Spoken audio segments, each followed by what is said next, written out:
Hello बच्चों, तो चलिए इस प्रश्न को पढ़ते हैं। सिग्मा आर बराबर 1 से n, सिग्मा एस बराबर 1 से n, एस आर एस 2 की घात आर 3 की घात एस, जहाँ एस आर एस बराबर 0 यदि आर बराबर नहीं है एस के, तथा एस आर एस बराबर 1 यदि आर बराबर है एस के का योग है। तो यहाँ पर देखो हमें इसका योग ज्ञात करना है। तो प्रश्न में आगे बढ़ने से पहले इस प्रश्न से संबंधित जो मुख्य उदाहरण है उसकी हम चर्चा कर लेते हैं। तो देखो, किसी भी गुणोत्तर श्रेणी के लिए, देखो गुणोत्तर गुणोत्तर श्रेणी गुणोत्तर श्रेणी के लिए गुणोत्तर श्रेणी के लिए जो प्रथम n पदों का योगफल है, जिसे हम एस एन कहते हैं, उसका सूत्र क्या होता है? ए गुणा में आर की घात n माइनस 1 बट्टा में क्या आता है? R minus 1। ये सूत्र होता है, ठीक है। जहां पर जो मापांक आर है उसका मान 1 से कम होना चाहिए, ठीक है। आर क्या होता है? सार्वनुपात। ए क्या होता है? गुणोत्तर श्रेणी का प्रथम पद।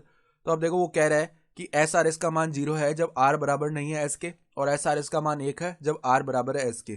तो हम देखो यहाँ पर ये स्थिति ले रहे हैं कि आर बराबर एस हो, तो एस आर एस का मान हम क्या लिख सकते हैं? 1 लिख सकते हैं। तो अब देखो ये योग क्या बन जाएगा? सिग्मा आर बराबर 1 से लेकर एन, ठीक है। तो अब देखो आर बराबर एस रख सकते हैं ना हम। इसका मतलब क्या है कि जहाँ ये जो एस बराबर 1 लिखा हुआ है, आगे जो सिग्मा लिखा हुआ है वो भी यही पद आ जाएगा, सिग्मा आर बराबर 1 से एन। तो योग के ऊपर योग, तो उसका मतलब यही हो गया कि ये पूरा योग हम याद कर रहे हैं, ठीक है। और एस आर एस का मान तो 1 हो गया, तो अंदर 1 लिख दिया। फिर 2 की घात में आर आ जाएगा, और 3 की घात में देखो एस का मान क्या लिख सकते हैं? आर लिख सकते हैं ना। तो यहाँ पे आर लिख दिया। तो ये देखो क्या बनेगा? सिग्मा आर बराबर 1 से लेकर एन, और ये 2 × 6 की घात आर बन जाएगा, ठीक है। इसका मतलब क्या हो गया? पहले हम 1 रखेंगे, जैसे कि ये योग तो इस प्रकार का आ गया ना, 6 प्लस में 6 का स्क्वायर प्लस में 6 की घात 3 प्लस में इसी प्रकार पद आगे बढ़ रहे हैं, और प्लस में क्या आएगा? 6 की घात n, यानी कि n पदों का योगफल हो गया ना।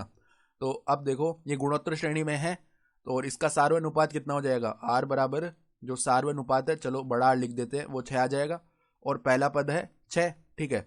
तो ये जो योग है ना वो किसके बराबर आएगा? देखो, सिग्मा सिग्मा आर बराबर 1 से n तक जा रहे हैं, और 6 की घात r, इसका मान देखो अब क्या आएगा? पहला पद है हमारे पास में 6, गुणा में जो सार्वनुपात है वो भी क्या हो जाएगा? 6।